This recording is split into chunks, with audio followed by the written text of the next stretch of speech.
Pernahkah kamu melihat seseorang yang hanya ingin mencari rezeki, tapi malah dipermalukan sewenang-wenang? Bukan karena berbuat salah, tapi karena dianggap mengganggu kenyamanan orang lain. Hari itu, di pinggir pantai yang ramai, seorang penjual kecil mengalami hal yang tak seharusnya ia terima. Es krimnya jatuh berserakan, bukan karena terpeleset, tapi karena didorong oleh penjual lain yang merasa dilangkahi. Sebelum lanjut nonton, kalau kamu merasa cerita seperti ini penting untuk dibagikan, silakan tekan tombol like dan subscribe. Pak Darto adalah seorang pria parubaya yang setiap hari mengandalkan sepeda motor tuanya untuk berkeliling menjual es krim. Kotak pendingin di bagian belakang motornya sudah mulai penyok dan sedikit kusam, tapi masih setia menampung puluhan es krim yang ia bawa dari rumahnya. Ia bukan tipe pedagang yang banyak bicara atau memaksa orang untuk membeli.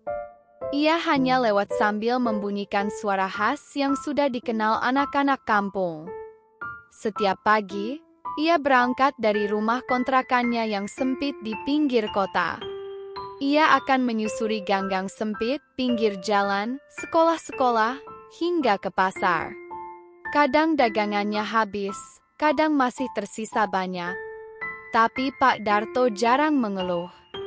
Baginya, yang penting bisa pulang membawa uang untuk makan hari itu.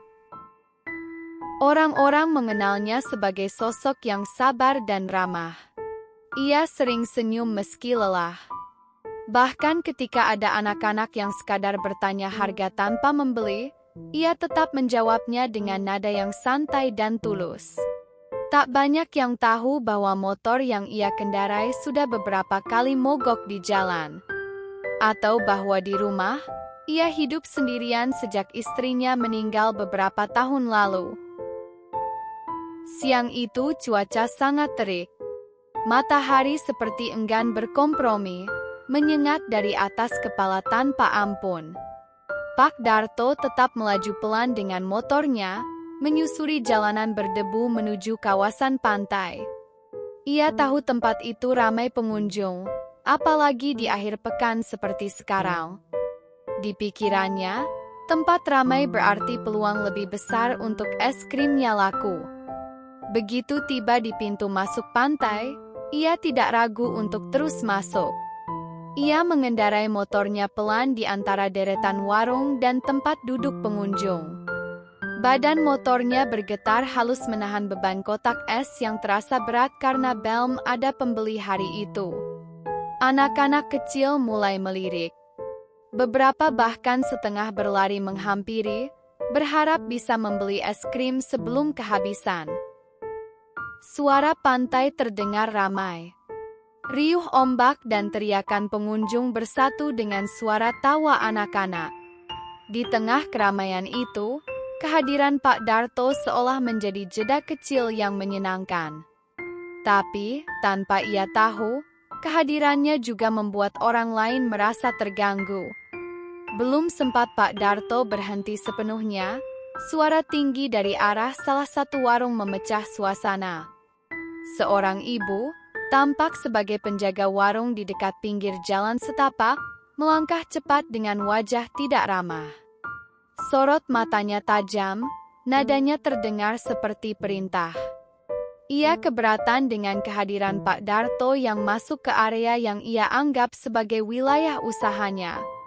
Pak Darto yang baru saja hendak menurunkan standar motornya langsung terdiam.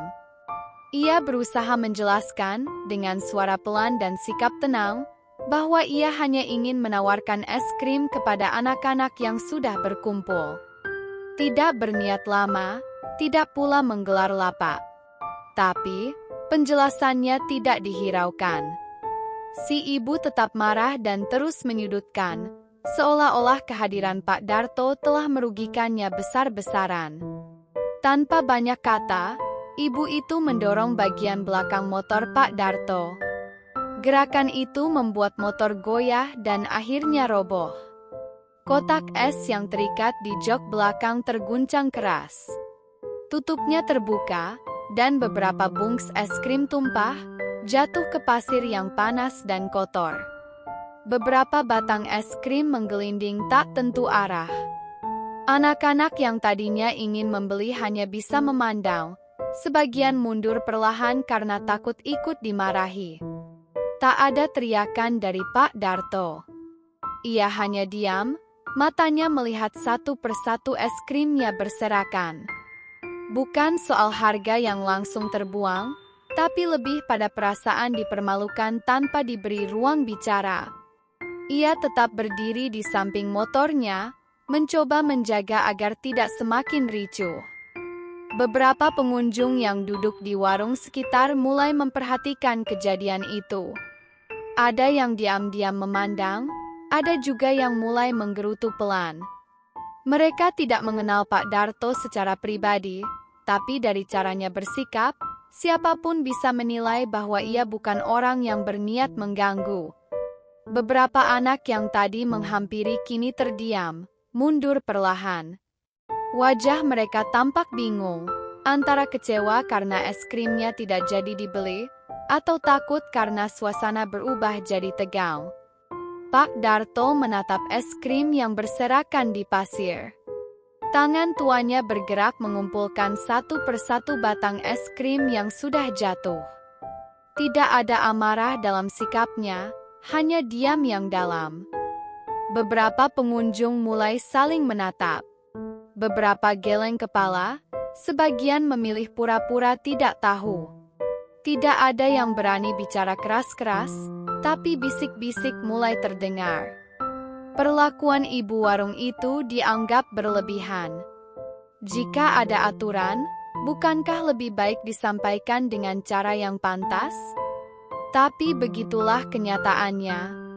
Yang merasa punya kuasa, sering lupa caranya menghormati. Pak Darto tidak melawan. Ia hanya memungut es krim itu satu persatu, membersihkan sisa pasir yang menempel, lalu memasukkannya kembali ke kotak pendingin. Ia tahu dagangan itu mungkin sudah mulai meleleh dan tak bisa dijual. Tapi, ia tetap menyimpannya, seolah masih ada harapan yang tersisa. Tak ada yang membantunya, tak ada yang menyuruhnya pergi, tapi ia tahu dirinya sudah tak diinginkan di sana. Ia menaiki motornya perlahan, lalu mulai berjalan menjauh dari keramaian. Suara tawa anak-anak dan hiruk-pikuk pengunjung perlahan tertinggal di belakang. Tak ada yang memanggilnya, tak ada yang menahannya. Semuanya kembali seperti biasa, seolah yang terjadi barusan tidak penting untuk diingat. Namun, ketika ia hampir sampai di ujung jalan keluar, seorang anak kecil tiba-tiba berlari menyusul. Napasnya terengah-engah. Anak itu membuka dompet kecil dari kain lusuh, lalu menyelipkan selembar uang 20 ribuan ke atas kotak es krim Pak Darto. Tidak ada banyak kata, hanya isyarat sederhana yang membuat Pak Darto terdiam. Ia menoleh sebentar, lalu mengangguk pelan. Tak ada senyum lebar, tak ada ucapan panjang. Tapi di balik sorot matanya, ada rasa yang tidak bisa dijelaskan. Campuran antara sedih, haru, dan mungkin juga sedikit lega, karena masih ada orang yang peduli, meskipun hanya satu.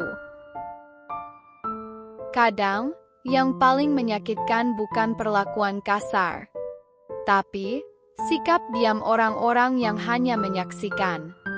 Namun, di tengah ketidakpedulian, masih ada satu tangan kecil yang menyentuh hati. Satu lembar uang 20 ribuan yang tak bisa menggantikan semua es krim yang jatuh, tapi cukup untuk menghangatkan hati yang sempat renyuh. Kalau menurut kamu kisah ini menyentuh, jangan ragu bagikan pendapatmu di kolom komentar. Dukung terus channel ini dengan klik tombol subscribe, like, dan komen.